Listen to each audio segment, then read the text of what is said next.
हाय दोस्तों, हम आपको लेके आ रहे हैं कक्षा 12 चैप्टर नंबर 2 सॉल्यूशन। जैसा कि दोस्तों आप जानते हैं, पिछले वीडियो में हमने सॉल्यूशन अर्थात विलयन चैप्टर से हमने कुछ अध्ययन किया था। अब हम आपको लेके आ रहे हैं यहाँ पे अवनमन।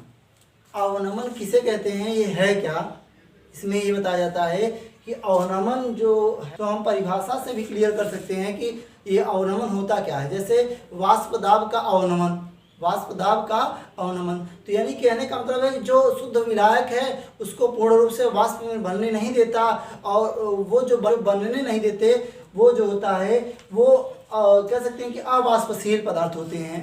उसमें घुले, विलयन में घुले अवाष्पशील पदार्थ होते हैं। तो दोस्तों हम यहाँ पर चलते हैं, यहाँ पे अवनमन। अवनमन क्या है, लोवरिंग। जैसे बताया जाता है दोस्तों, किसी शुद्ध द्रव विलायक में, किसी शुद्ध द्रव विलायक में एक अवाष्पशील ठोस विलेय घोला जाता है। एक अवाष्पशील, अवाष्पशील का मतलब होता है जो वाष्प न बनता हो, ठीक। तो विलेय घोला जाता है, और ठोस होता है विलेय घोला जाता है, तो विलायक के वाष्प दाब में कमी आ जाती है। तो जो विलायक होता है वो उसके वाष्प दाब में कमी आ जाता है। तो दोस्तों समझने के लिए यहाँ पे हम आपको बता रहे हैं यहाँ पे कि दोस्तों सॉल्यूशन A+B, जो A होता था उसको क्या कहते थे, विलायक। क्या कहते थे, विलायक। और जो B होता था उसे क्या कहते थे, विलेय। तो दोस्तों यहाँ पे कहा गया है कि ठोस होना चाहिए और अवाष्पशील। अवाष्पशील का मतलब वो जो वाष्प में परिवर्तित न हो पाए। तो ठीक उसी तरीके से यहाँ पे कहा गया है, किसी शुद्ध द्रव विलायक में एक अवाष्पशील ठोस विलेय घोला जाता है, एक अवाष्पशील ठोस विलेय घोला जाता है, तो विलायक के वाष्प दाब में कमी आती है। अर्थात विलायक के वाष्प दाब में, जब विलयन बन गया तो विलयन के वाष्प दाब में क्या होती है दोस्तों, कमी आती है। और ये जो कमी होती है इसी को हम क्या कहते हैं, यहाँ पे अवनमन कहते हैं। क्या कहते हैं, अवनमन। अगर थोड़ा सा दोस्तों इसको हम ग्राफिक के आधार पे समझें, तो ग्राफ के आधार पे जैसे देखते हैं यहाँ पे दोस्तों कि पहले ये मान लीजिए कि एक बर्तन है, पात्र है, उस पात्र में हमने क्या किया, थोड़ा सा क्या किया, जल रख दिया, विलयन रख दिया। विलयन रखने के बाद जो विलयन है वो अवाष्पशील पदार्थों से मिलकर बना हुआ। अर्थात कहने का मतलब यहाँ पे हमने क्या किया है, सबसे पहले विलायक को रखा, शुद्ध विलायक को हमने क्या किया, यहाँ पे रखा। अब जैसे हमने क्या कर लिया है, यहाँ पे जल ले लिया। क्या ले लिया दोस्तों, यहाँ पे जल। अब उसके बाद जल के बाद दोस्तों, जल के बाद हमने इसमें हम कह सकते हैं कि चीनी डाल दें, या फिर नमक डाल दें, या फिर हम ग्लूकोज डाल दें। तो जैसे दोस्तों इनको हमने इसमें डाला, और डालने के बाद घोल बनाया। घोल बनाने के बाद हमने इसको क्या किया, गर्म किया। क्या किया दोस्तों, यहाँ पे गर्म किया। और जब गर्म किया दोस्तों, तो गर्म करने पर होता क्या है कि जो ठोस विलेय मॉलिक्यूलर होते हैं और जो विलायक के मॉलिक्यूलर होते हैं वो दोनों आपस में फंसे होते हैं, जिसके वजह से ये जो वाष्प बनने, विलायक जो वाष्प बनता है या बनाता है वो ठोस विलेय के कारण नहीं बन पाता। अर्थात उतना उसमें कमी आ जाती है जितना कि एक शुद्ध विलायक वाष्प बनाता है उसमें। तो दोस्तों हमने यहाँ पर आपको बताया विलायक के बारे में, लोवरिंग के बारे में। तो जैसे कि दोस्तों हम एग्जांपल के तौर पे समझा रहे हैं, ग्लूकोज को जल के साथ गर्म करने पर, जो ग्लूकोज होता है आपका, उसको हम जल के साथ गर्म कर देंगे, यानी कि विलयन बनाने के बाद जल के साथ गर्म कर देंगे या गर्म करेंगे।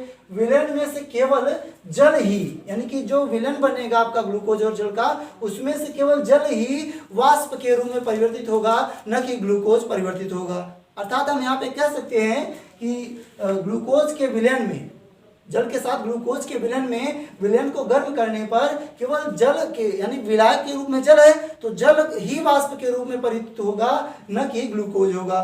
तो दोस्तों यहाँ पर हम चलते हैं, कुछ नोट हैं। जैसे यहाँ पे दोस्तों क्या है, अवाष्पशील पदार्थ। अवाष्पशील पदार्थ जिसको नॉन वॉलेटेड बोलते हैं, तो इसको दोस्तों जैसे नमक हो गया आपका, चीनी हो गया और आपका ग्लूकोज हो गया, ठीक दोस्तों। तो कहने का मतलब है यहाँ पे नमक हो गया, ग्लूकोज हो गया और चीनी हो गया, ये क्या होते हैं, अवाष्पशील पदार्थ होते हैं। क्या होते हैं, वो अवाष्पशील पदार्थ। ये नॉन वॉलेटेड होते हैं। कहने का मतलब दोस्तों यहाँ पे अवाष्पशील पदार्थ। अब दोस्तों दूसरा क्या है, अवाष्पशील विलेय के विलयन का, अवाष्पशील विलयन का वाष्प दाब शुद्ध विलायक के वाष्प दाब से कम होता है। अर्थात हम इसके बारे में ये भी समझते हैं कि जो अवाष्पशील विलय के विलयन होंगे उसमें जो वाष्प दाब होगा शुद्ध विलायक के वाष्प दाब से कम क्या होगा, कम होगा।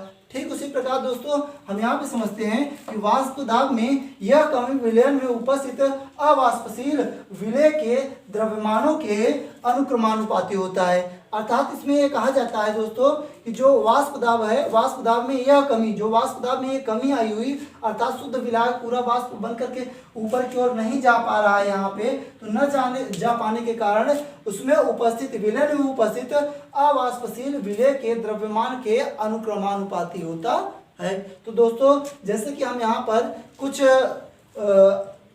वाष्प दाब के अवनमन के बारे में समझते हैं यहाँ पे। तो दोस्तों ये वाष्प दाब का अवनमन बराबर P not minus P S, P not minus P S. अर्थात पी नॉट का मतलब पी जीरो लिखा है तो पी नॉट पढ़ेंगे अर्थात शुद्ध विलायक का वाष्प दाब। पी नॉट का अर्थ हुआ शुद्ध विलायक का वाष्प दाब और पी एस का मतलब हुआ विलयन का वाष्प दाब, विलयन का वाष्प दाब। दोस्तों यहाँ पे P मतलब होगा प्रेशर और P यहाँ पे प्रेशर, लेकिन ये नॉट है तो शुद्ध विलायक का वाष्प दाब, ये P नॉट लगने से शुद्ध विलायक का वाष्प दाब हो जाएगा। और P एस का मतलब हुआ एस जो लगा हुआ है वो सोल्यूशन है, क्या दोस्तों वहाँ पे सोल्यूशन, अर्थात ये विलयन का वाष्प दाब दर्शाता है। अब हम यहाँ पे देखते हैं आपेक्षिक अवनमन।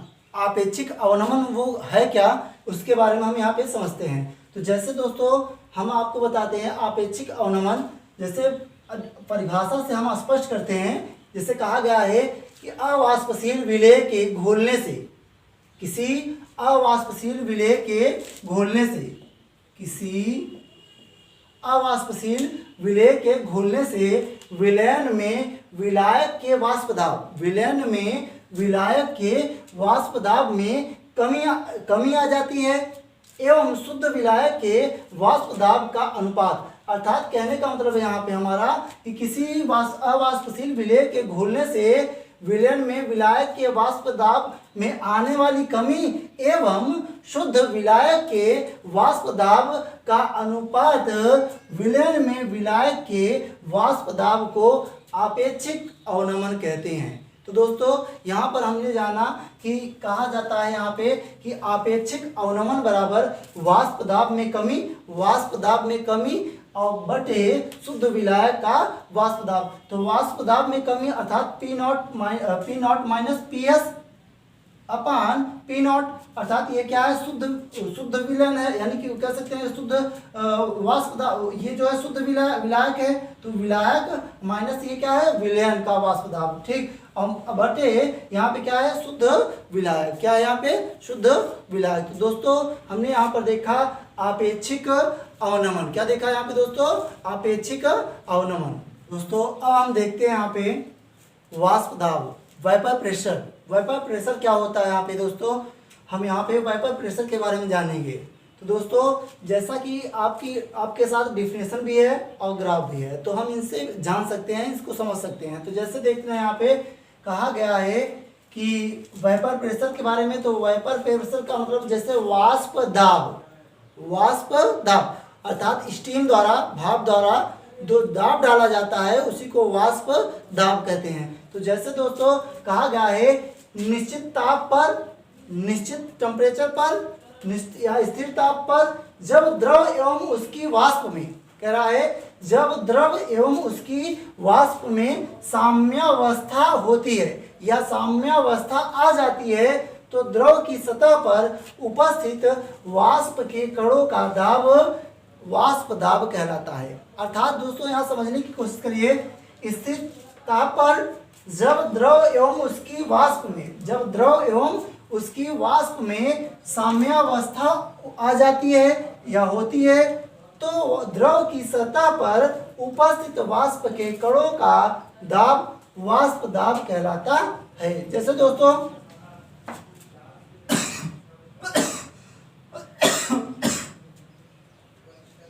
जैसे दोस्तों हमने देखा द्रव लिक्विड को गर्म करेंगे तो वाष्प बनेगा, वाष्प बनेगा। भाप बनेगा। तो जैसे कहने का मतलब है एक पात्र है दोस्त, तो उसमें क्या किया हमने, विलयन को रखा। विलयन को रखने के बाद या शुद्ध विलायक को रखने के बाद हमने क्या किया, गर्म किया। जब गर्म किया दोस्तों, तो गर्म करने के बाद पात्र को बंद कर दिया। जब बंद कर दिया गया तो द्रव गर्म होने के कारण या विलयन गर्म होने के कारण इसमें से वाष्प उठे। जब वाष्प उठे तो वो दोस्तों बर्तन की दीवारों पर दाब डाला। अब दाब डालने के बाद पुनः द्रव पर दाब डालते हैं। एक बार ऐसे ऊपर उठते हैं तो पुनः उसके बाद ये जो मॉलिक्यूल्स होते हैं वो द्रव पर दाब डालते हैं, जिसको हम क्या कहते हैं, वाष्प दाब। अर्थात यहाँ कहा गया है कि शुद्ध भाषा में या सिंपल भाषा में कहा गया है कि वाष्प द्वारा द्रव पे डाले गए दाब को वाष्प दाब कहते हैं। अर्थात भाप द्वारा द्रव पर डाले गए दाब को हम यहाँ पे वाष्प दाब कहते हैं। ये सिंपल वे में है दोस्तों। तो कहने का मतलब हमारा यहाँ पर हमने परिभाषा से बताया वाष्प दाब क्या होता है। अब दोस्तों वाष्प दाब को प्रभावित करने वाले कारक, वाष्प दाब को प्रभावित करने वाले कारक वो कौन कौन से कारक हैं, हम उनके बारे में देखते हैं दोस्तों। तो जैसे कह रहा है द्रव की प्रकृति, वो जो द्रव होता है, द्रव की प्रकृति, वो द्रव दूध भी हो सकता है, तेल भी हो सकता है, जल भी हो सकता है। अर्थात जो द्रव होगा उसकी जो प्रकृति रहेगी उसके आधार पे। तो जैसे दोस्तों द्रव की प्रकृति, विलायकों के अणुओं में अंतराणुक आकर्षण बलों या अंतराणुक बलों का मान कम होने पर वाष्प दाब उतना ही अधिक होता है, अर्थात बढ़ता जाता है। क्या होता है, बढ़ता जाता है। जैसे दोस्तों यहाँ पर दो मॉलिक्यूल्स हैं, अब इनके मध्य अंतराणुक आकर्षण बल,